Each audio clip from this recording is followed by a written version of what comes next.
तो दोस्तों आज हम पढ़ाएंगे आपको प्रिज्म द्वारा प्रकाश का अपवर्तन एवं वर्ण विक्षेपण।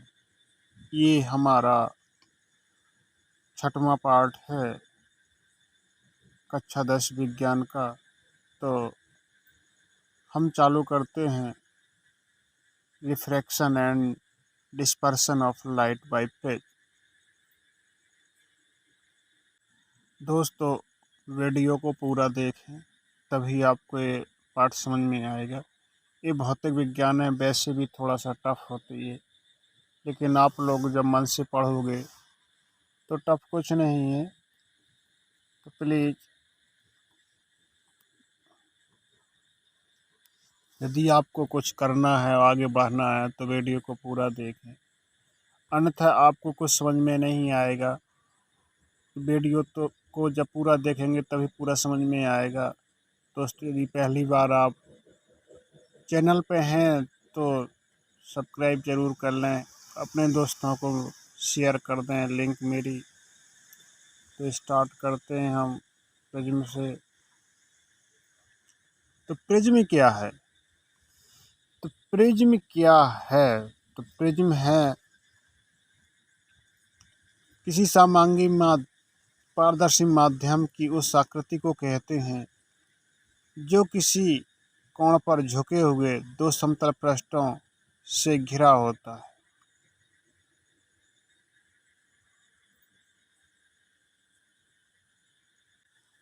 तो प्रिज्म क्या है? दो समतल पृष्ठों से घिरा रहता है। जैसे समतल पृष्ठ कैसे हैं? तो दो समतल पृष्ठों से घिरा रहता है। तो प्रिज्म ऐसे होता है, ऐसे दो सतह इसी तरीके की बनी होती हैं। ऊपर वाली सतह ऊपर वाले से मिलती है, वो वाली सतह उससे मिलती है, वाली सतह इससे मिलती है। तो ये आपका क्या बन गया? प्रिज्म बन गया। तो इस तरीके से प्रिज्म का निर्माण होता है। तो प्रिज्म को हम देख लेते हैं। अपवर्तक पृष्ठ जो जो ये है, देखो ये अपवर्तक कोण है। ये जो इससे होता है ये अपवर्तक कोण है, और प्रिज्म कोण भी इसे मानते हैं। और ये जो जा रही है ये अपवर्तक कोण है, यानी कि कोना है।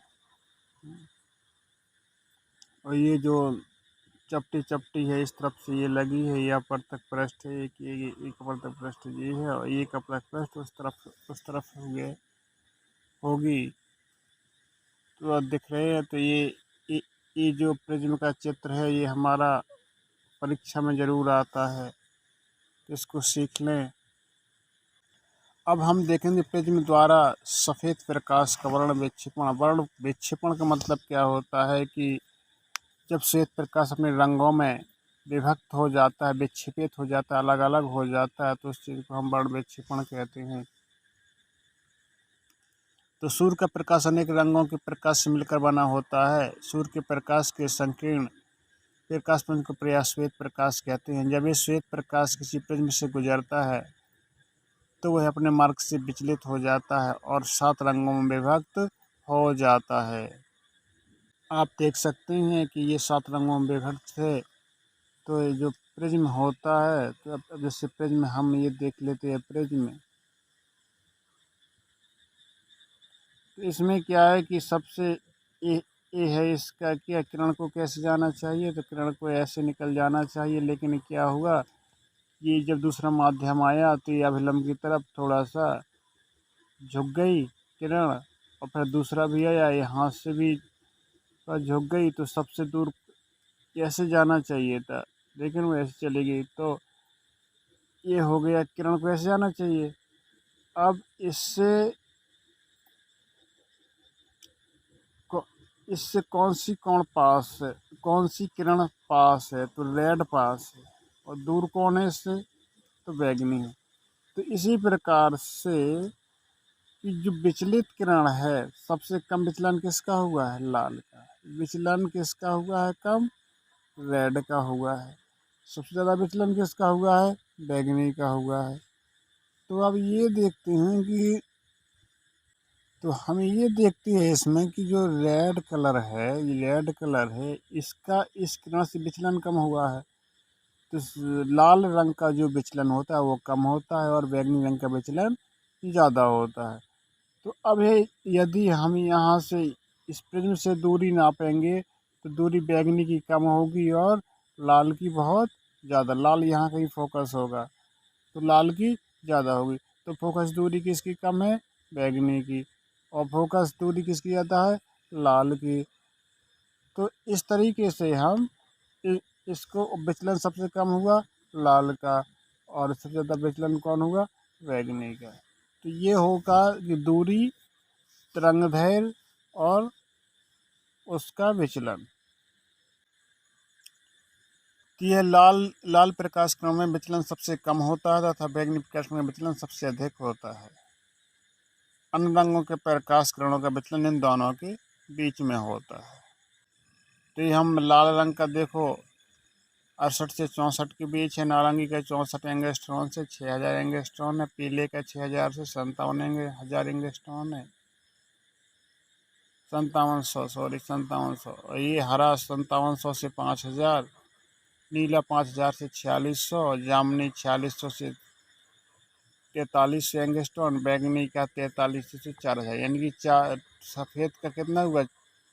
4000 से 7800 के बीच में पूरा हुआ इसका परास। अब देखते हैं कि इंद्रधनुष पढ़ रहे हैं हम, उसकी वो क्यों बनता है, कैसे बनता है, अब इसके बारे में हम जानकारी देख लेते हैं। तो प्रकाश के वर्ण विक्षेपण का एक प्राकृतिक उदाहरण इंद्रधनुष का बनना है। ये कहाँ बनता है? ये वर्षा के समय बनता है और आसमान में बनता है, यानी बादलों में बनता है। बादलों में बनता है कि जिस तरफ सूर्य निकला होता है उसकी दूसरी तरफ ये बनता है। ये एक अर्धचाप टाइप का दिखाई देता है, जिस ये संरचना हम इंद्रधनुष कहते हैं। अब इंद्रधनुष का हम चित्र देख लेते हैं। तो सूर्य कहाँ निकला हुआ है? इधर निकला हुआ है। इंद्रधनुष कहाँ बन रहा है? इस साइड बन रहा है। ये बरसात की बूंद है। क्या है? बूंद। ये जब श्वेत प्रकाश आया बूंद के अंदर गया तो एक बार तो अपवर्तन होगा, फिर परावर्तन हुआ, फिर अपवर्तन हुआ। तो इस घटना में जब ये इंद्रधनुष दिखाई देता है तो इंद्रधनुष बनने में बूंद के अंदर पानी प्रकाश किरण का 2 बार अपवर्तन होता है। एक बार अपवर्तन यहाँ होता है, एक बार अपवर्तन यहाँ होता है। एक बार पूर्ण आंतरिक परावर्तन होता है। पूर्ण आंतरिक परावर्तन पूरी तरह ये किरण वो हो जाती है कि मतलब लौट जाती है। तो इससे इससे हमारी आँखों तक बैंगनी रंग की किरण और लाल रंग की किरणें, ये सभी 7 रंग किरणें दिखाई देती है। इससे यही वर्ण विक्षेपण का उदाहरण है। जीता जागता ये उसकी व्याख्या हो चुकी है। अब हम देख लेते हैं प्रकाश के वर्ण विक्षेपण का प्राकृतिक उदाहरण इंद्रधनुष। इंद्रधनुष वर्ण विक्षेपण के प्राकृतिक का उदाहरण है। इसमें क्या है कि प्रकाश का वर्ण विक्षेपण यानी कि प्रकाश के अपने अवयवी रंगों में अलग अलग हो जाना। तो प्रकाश के अवयवी रंग 7 रंग होते हैं। ये अपने 7 रंग विभक्त हो जाना ही वर्ण विक्षेपण कहलाता है। जैसे हम उदाहरण ले लेते हैं इंद्रधनुष का। इंद्रधनुष क्या होता है? कभी कभी वर्षा के समय जब धूप निकलती है तो सूर्य की विपरीत दिशा में एक चाप जैसी संरचना दिखाई देती है। जब चाप जैसी संरचना दिखाई देती है तो इस संरचना को हम इंद्रधनुष कहते हैं। इसमें क्या होता है, ये सूर्य उगा हुआ है तो सूर्य का प्रकाश जब किसी बूंद से होकर के जाएगा, किसी वर्षा की बूंद से होकर के जाएगा तो ये अपवर्तन की घटना होती है। यहाँ भी अपवर्तन की घटना होती है, लेकिन एक घटना पूर्ण आंतरिक परावर्तन की होती है। जब अपवर्तन की घटना होती है तो यहाँ से भी जो प्रकाश होता है अपनी अवयवी रंगों में विभक्त होने लगता है और पूर्ण आंतरिक परावर्तन करके फिर अपवर्तन करके हमारी आँख तक जब ये प्रकाश किरणें पहुँचती है तो हमें ये 7 रंगों में दिखाई देता है। अब हम वायुमंडलीय अपवर्तन यानी कि एटमॉस्फेरिक रिफ्रैक्शन की जो घटना है वो देख लेते हैं। प्रकाश किरणों की अपवर्तन की घटना तब घटित होती है जब प्रकाश भिन्न भिन्न प्रकाशिक घनत्वों वाली के माध्यम से दूसरे माध्यम में जाता है। तो वायुमंडल सभी स्थानों पर वायु होती है, लेकिन वायुमंडल में संपूर्ण वायु का ताप एक समान नहीं होता है। वायुमंडल के कुछ स्तर ठंडे होते हैं, जबकि अन्य स्तर तुलनात्मक रूप से गर्म होते हैं। ठंडे स्तर में प्रकाश किरणें सघन माध्यम के रूप में तथा गर्म स्तर में विरल माध्यम के रूप में व्यवहार करती चली जाती हैं। वायुमंडल के भिन्न भिन्न प्रकार से घनत्वों वाले वायु के स्तर होते हैं। जब प्रकाश किरण भिन्न भिन्न प्रकार से घनत्वों के स्तरों से वायुमंडल से गुजरती है तो प्रकाश का अपवर्तन होता है। यह घटना वायुमंडलीय अपवर्तन कहते हैं। तो हमारे इसमें क्या आया समझने के लिए, तो वायुमंडलीय परिवर्तन है उसकी परिभाषा हम यहाँ से लिखेंगे कि वायुमंडल में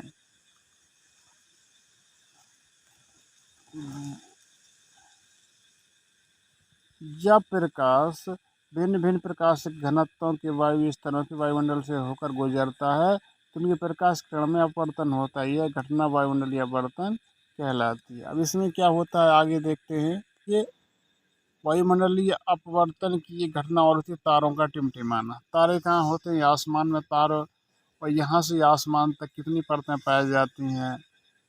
अब कितनी परतें पाई जाती है? जैसे अब सबसे ऊपरी परत है आयोनोस्फीयर, दूसरी है मीजोस्फीयर, तीसरी है स्ट्रेटोस्फीयर, चौथी है ट्रोपोस्फीयर।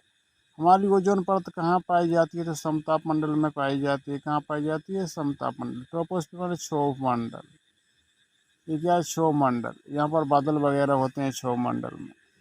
समताप मंडल में ऐश पाई जाती है। तो इनका कोई परत गर्म होती है, कोई ठंडी होती है, कोई गर्म होती है, कोई परत होती है। तो हमारे जो आँखों से हम देखते हैं, अब जैसे स्टार यहाँ पर है, यहाँ से हम देख रहे हैं तो पहली किरण ऐसी जाएगी, ऐसी जाएगी, ऐसी जाएगी, ऐसी जाएगी, यहाँ पहुँचेगी। तो हमारा जो स्टार है वो कैसे दिखाई देगा? ऐसे दिखाई देगा, कभी यहाँ कभी वहाँ चमकता हुआ दिखाई देगा स्टार।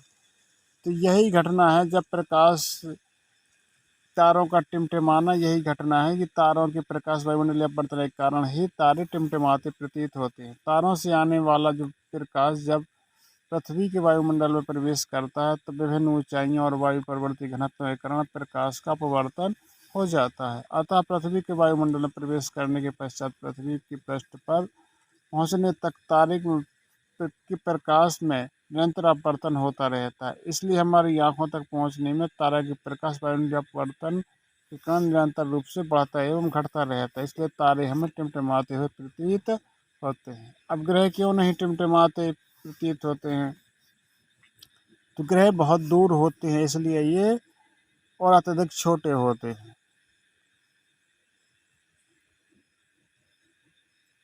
तारे अत्यधिक दूर होते, ग्रह क्यों नहीं टिमटिमाते? ग्रह बहुत बड़े होते हैं और तारे बहुत छोटे होते हैं। तो तारे जो छोटे होते हैं तो ये बहुत दूर होने के कारण अत्यधिक छोटे प्रतीत होते हैं और टिमटिमाते हुए प्रतीत होते हैं। और ग्रह बहुत बड़े होते हैं जिससे परिवर्तन करने की क्षमता बहुत कम होती है, इसलिए ये टिमटिमाते नहीं हैं। तो ग्रह क्यों नहीं टिमटिमाते? क्योंकि इसमें प्रकाश परिवर्तन करने की क्षमता बहुत कम होती है। तारों में प्रकाश परिवर्तन करने की क्षमता बहुत तेज होती है क्योंकि वो छोटे होते हैं। इसी प्रकार से हम इसको पालेंगे। वायुमंडलीय अपवर्तन के कारण इसमें क्या है कि तारे अपनी वास्तविक ऊंचाई से अधिक ऊंचाई पर क्यों दिखते हैं हमें? तारे कहीं पास में है लेकिन फिर भी ऊंचाई पर दिखते, इसका कारण क्या है? वायुमंडलीय अपवर्तन इसका कारण है।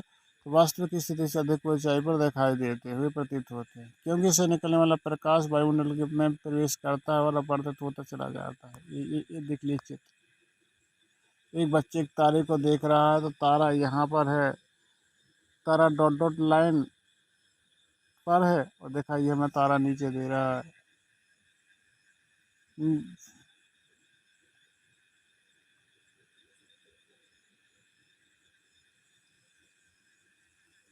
दिखाइए हमें डॉट डॉट लाइन पर दे रहा है। ये तारा जो है एक्चुअल में यहाँ पर, लेकिन दिखाई यहाँ दे रहा है क्योंकि ये आभासी तारा है तो दूर दिखाई देता है, पास लेकिन दूर दिखाई दे रहा है। अग्रिम सूर्योदय तथा विलंबित सूर्य अस्त पे हमें ये सूर्य 2 मिनट पहले और बाद में क्यों दिखाई देता है? तो जब सूर्य उगता है तो हम 2 मिनट पहले दिखाई देने लगता है, जब सूर्य डूबता है तो हमें 2 मिनट बाद तक दिखाई देता रहता है। ये क्यों होता है? यह वही होता है कि यह वायुमंडलीय जो वायुमंडलीय परतें होती हैं उनके घनत्व में परिवर्तन होता है, इसलिए ये सूर्यास्त हमें दिखाई देने लगता है। सूर्यास्त के समय और सूर्योदय के पहले, सूर्यास्त के बाद तक सूर्य हमें दिखाई देता रहता है। जैसे ये देखिए,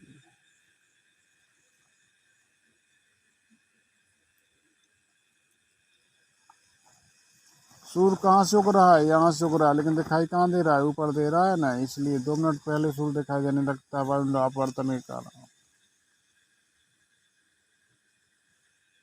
प्रकाश का प्रकीर्णन। प्रकीर्णन क्या होता है कि प्रकीर्णन मतलब होता है फैलना।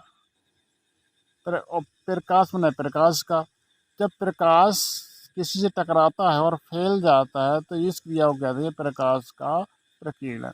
अब जैसे हवा में धूल मिट्टी वायु के कण होते हैं, प्रकाश आता है उनसे टकराता है तो वहाँ वो फैल जाता है, इसलिए वहाँ इस घटना को हम प्रकाश प्रकीर्णन कहते हैं। प्रकाश के किरणों का धूल मिट्टी और वायु के कणों के माध्यम से फैल जाना ही प्रकीर्णन कहलाता है। लाल रंग का प्रकाश का प्रकीर्णन बहुत कम होता है, बैंगनी रंग के प्रकाश का प्रकीर्णन बहुत अधिक होता है। तो प्रकाश के प्रकीर्णन पर जो घटनाएं आधारित होती हैं वह है टिंडल प्रभाव। अब टिंडल प्रभाव क्या होता है? तो टिंडल प्रभाव यही होता है कि जब जब कोई प्रकाश किरण आती है तो वायुमंडल में बहुत जो गैसें होती हैं उनमें बहुत सारे कण होते हैं, जिससे प्रकाश टकरा करके उन कणों में उजाला पैदा कर देता है, या उसका प्रकाश जो है वो फैल जाता है, तो जिससे चमक उत्पन्न हो जाती है। इसे हम टिंडल प्रभाव कहते हैं। जैसे जब हम किसी खपरेल घर में बैठे हो और को कहीं से एक सूर्य की किरण आ रही हो तो हमें उसमें धूल मिट्टी कण उड़ते हुए दिखाई देंगे और प्रकाश चारों तरफ फैलता हुआ नजर आएगा। यही तो टिंडल प्रभाव है। इसमें इसमें क्या होता है? टिंडल प्रभाव में कोलाइडी कणों का होना बहुत आवश्यक होता है। इसका कोलाइडी कणों का होना आवश्यक है। कोलाइडी विलयन होना चाहिए टिंडल प्रभाव, नहीं तो टिंडल प्रभाव नहीं दिखाएगा। विषमांगी मिश्रण होना चाहिए और आकार कणों का कोलाइडी विलयन के कणों के आकार के बराबर होना चाहिए, तो कोलाइडी कणों में ही टिंडल प्रभाव दिखेगा।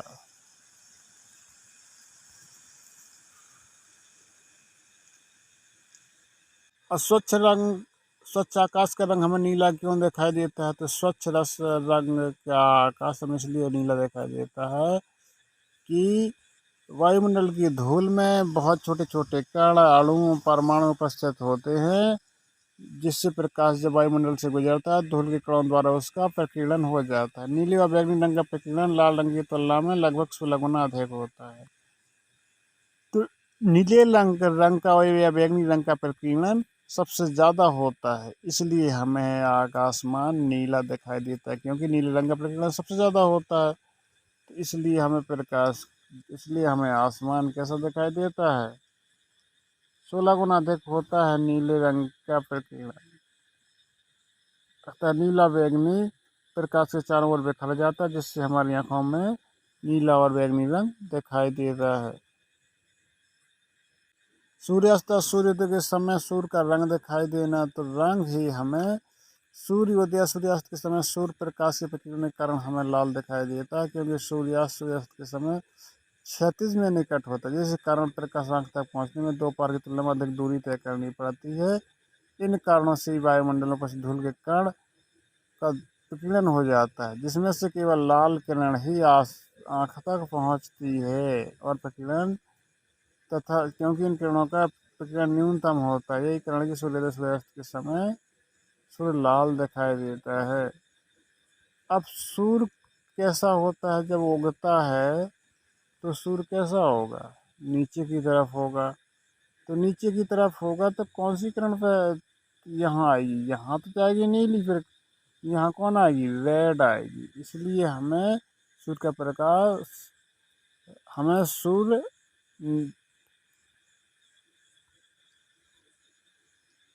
रेड दिखाई देता है, तांबा रंग का दिखाई देता है। इसलिए सूर्य सूर्यास्त और सूर्य उदय के समय हमें लाल रंग का दिखाई देता है, क्योंकि ये क्षैतिज होता है। क्या होता है? क्षैतिज होता है। ये देख लीजिए। कुछ क्वेश्चन देख लेते हैं हम। चंद्रमा से दिखाई देने पर आकाश कैसा दिखाई देगा? काला। श्वेत प्रकाश के पृथ्वी से गुजरने पर किस रंग का विचलन सबसे अधिक होगा? तो सीधी सीधी बात, बैगनी रंग का विचलन अधिक होगा। श्वेत प्रकाश का जो वर्णक्रम होगा विबग्योर होगा, वो का आपका विबग्योर, तो बी होगा। स्पेक्ट्रम दर्शाने वाले अंग्रेजी वर्णमाला शब्द में दाईं ओर से चौथा शब्द कौन है? दाईं ओर से चौथा शब्द कौन है? तो वह जी। प्रकाश के लिए किस रंग का प्रकीर्णन सबसे कम होता है?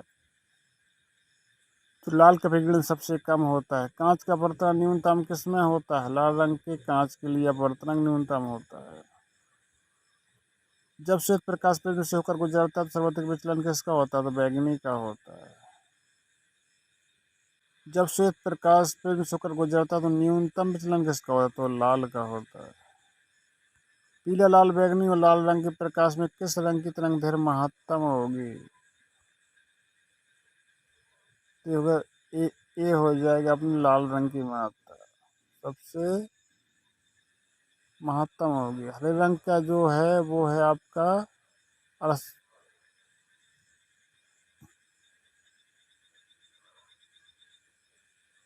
5000। ये हरे रंग का पूंछ अकेला, तो 5700 से 5000 एंगस्ट्रॉम है। प्रकाश के प्रकीर्णन की घटना किस रंग में अधिकतम होती है? तो प्रकीर्णन, प्रकीर्णन क्या है? तो ये बैगनी रंग में होती है। आकाश नीला क्यों दिखाई देता है? तो ये प्रकाश के प्रकीर्णन के कारण होता है। दोपहर में सूर्य श्वेत क्यों दिखाई देता है? तो ये भी प्रकाश के प्रकीर्णन कम होता है, इसलिए ये सफेद दिखाई देता है। साथियों, इस प्रकार से हमारा ये अपवर्त रिफ्लेक्शन नामक पाठ खत्म होता है। धन्यवाद।